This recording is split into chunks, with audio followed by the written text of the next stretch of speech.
Assalamualaikum warahmatullahi wabarakatuh. Selamat datang di ARI 59, media informasi dan edukasi terpercaya. Salam sejahtera bagi Bapak Ibu semua dimanapun Anda berada.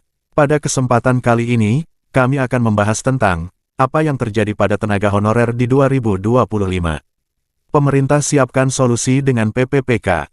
Bagi Bapak Ibu yang baru bergabung, jangan lupa untuk klik tombol like, subscribe, serta aktifkan tombol notifikasinya agar Bapak Ibu tetap mendapatkan update informasi terbaru dari kami.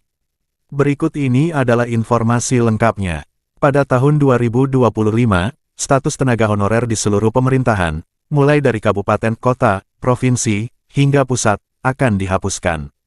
Kebijakan ini bertujuan untuk merampingkan struktur kepegawaian dan memberikan kepastian status bagi tenaga non-ASN.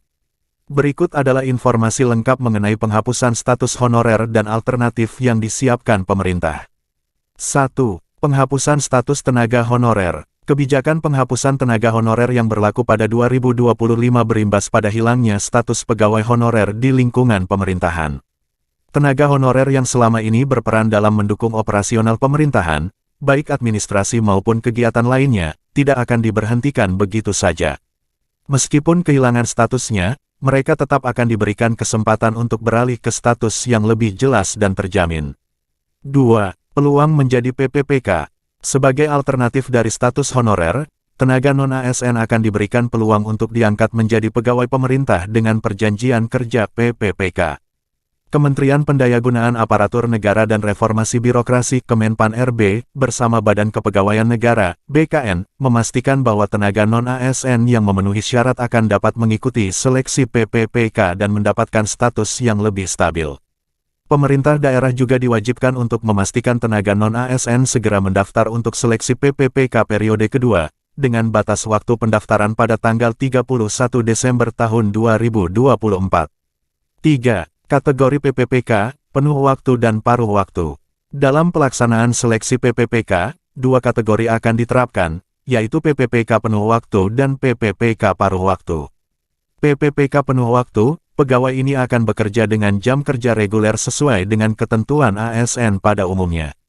PPPK paruh waktu, pegawai dengan jam kerja lebih fleksibel, namun tetap mendapatkan penghasilan yang disesuaikan dengan gaji mereka saat ini. 4. Tujuan kebijakan penghapusan tenaga honorer.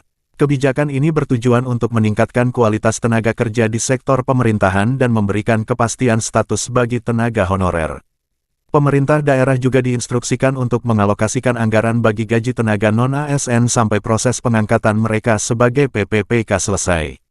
Dengan adanya kebijakan ini, tenaga honorer tidak perlu khawatir akan diberhentikan sepihak, karena mereka memiliki kesempatan untuk memperoleh status yang lebih jelas dan hak-hak yang lebih terjamin.